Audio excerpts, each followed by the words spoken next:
ইরানের ৩টি পারমাণবিক স্থাপনায় মার্কিন বিমান হামলার পর পাল্টা প্রতিক্রিয়ায় ইসরায়েলে হামলা চালিয়েছে তেহরান।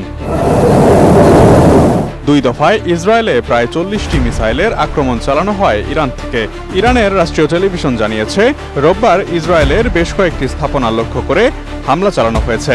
এর মধ্যে ইসরায়েলের বেন গুরিয়ন আন্তর্জাতিক বিমানবন্দর ছাড়াও লক্ষ্যবস্তুর মধ্যে রয়েছে সামরিক ঘাঁটি, কমান্ড ও কন্ট্রোল সেন্টার এবং একটি জৈব গবেষণা কেন্দ্র।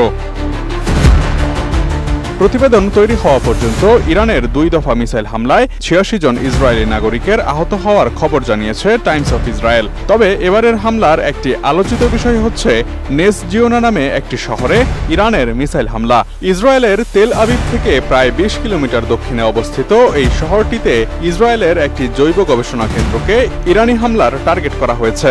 এই গবেষণা কেন্দ্রটি ইসরায়েলের সামরিক গবেষণার জন্য বেশ গুরুত্বপূর্ণ এবং জৈবিক ও রাসায়নিক অস্ত্র নিয়ে কাজ করার জন্য পরিচিত বলে দাবি করা হচ্ছে।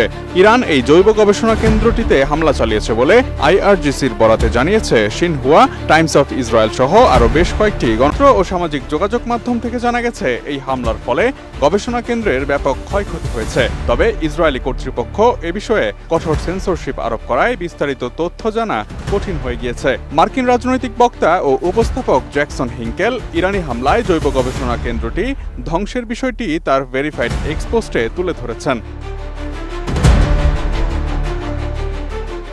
১৯৫২ সালে এই গবেষণা কেন্দ্রটি ইসরায়েলি সরকার কর্তৃক প্রতিরক্ষা গবেষণার জন্য স্থাপিত হয়। ইসরায়েলি প্রতিরক্ষা বাহিনী আইডিএফ এর অধীনে কাজ করে এটি। আনুষ্ঠানিকভাবে এটি ইসরায়েলের ইনস্টিটিউট ফর বায়োলজিক্যাল রিসার্চ বা আইআইবিআর নামে পরিচিত। ইসরায়েলি কর্তৃপক্ষের কঠোর সেন্সরশিপ আরোপের কারণে গবেষণা কেন্দ্রটির বিষয়ে বিস্তারিত তথ্য পাওয়া যায় না।